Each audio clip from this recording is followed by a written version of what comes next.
Una timu na kocha, una timu na kocha. Kwa hiyo ngoja kwanza, kwa akili yako na wewe unaona kulifunga timu inaitwa Nsingizini, umeona umepiga mpira? Wewe kwa akili yako unataka ujisifu umecheza na timu ngumu. Malawi kuna timu hiyo ni nini? Ni mawe au? Yaani Malawi kuna nchi ila timu ya mpira haipo. Vinaloga vile. Vinaloga vile. Nani kakuambia? Ila nyewe tuacheni masiara. Unajua siku ile kwenye kile kikao chenu mlivyokuwa mnamtambulisha kocha. Unajua mimi nilimuona afiki hata kwenye Christmas. Si hata msemaji alisema mbona? Mwisho anasema tumechemka tena. Ila jina lake lilikuwa limekaa kikocha. Roman Fozen. Unaona kabisa likocha la Fozi, sio Fozen. Fozen ya kwenu. Sasa changanyiko na muita Fozen. Kwa hiyo Nsingizini vipi? Walisinzia sana wale unajua. Tumewakunta. Si wale wamelala. Wamelala. Si Nsingizini.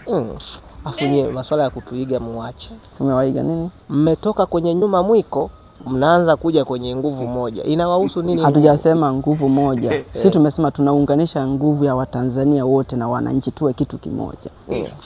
Si ndio nguvu moja hiyo? Sema umetumia maherufi mengi. Maherufi mengi. Sasa hivi sawa. Kwa uhakika nilionao. So unajua Sokabet? Nawajua. Sawa. Unajua sasa hivi walivyokuja na ile ofa ya mtu anapojisajili tu kwa mara ya kwanza. Dawa naloliweka kwa mara ya kwanza inabidi doubled. Naijua hiyo. Unaijua? Unajua kama Sokabet wamekwambia wana L payout ya maana, yani timu tu ikiongoza kwa defense ya magoli mawili tayari mkeka unatiki. Unajua hilo? Hiyo naijua. Ndio sisi sasa tunataka mashabiki na wananchi watumie Sokabet. Wewe ngoja nikwambie hivi, unajua ukiongelea masuala ya L payout yanapatikana Sokabet. Ndio. Sawa. Ukiongelea masuala ya malipo ya chap yanapatikana Sokabet. Na bonus kibao. Sasa hiyo ndio nguvu moja sasa. Yaani kampuni yenye nguvu moja iliyoshibiana ndio ile. Sasa mna jambo la tubadilisha nini basi msemo. Nyie muwe mbele mwiko au mwanzie nyuma mwiko au mbele mwiko mbele nyuma nyie kubwa uwepo mwiko.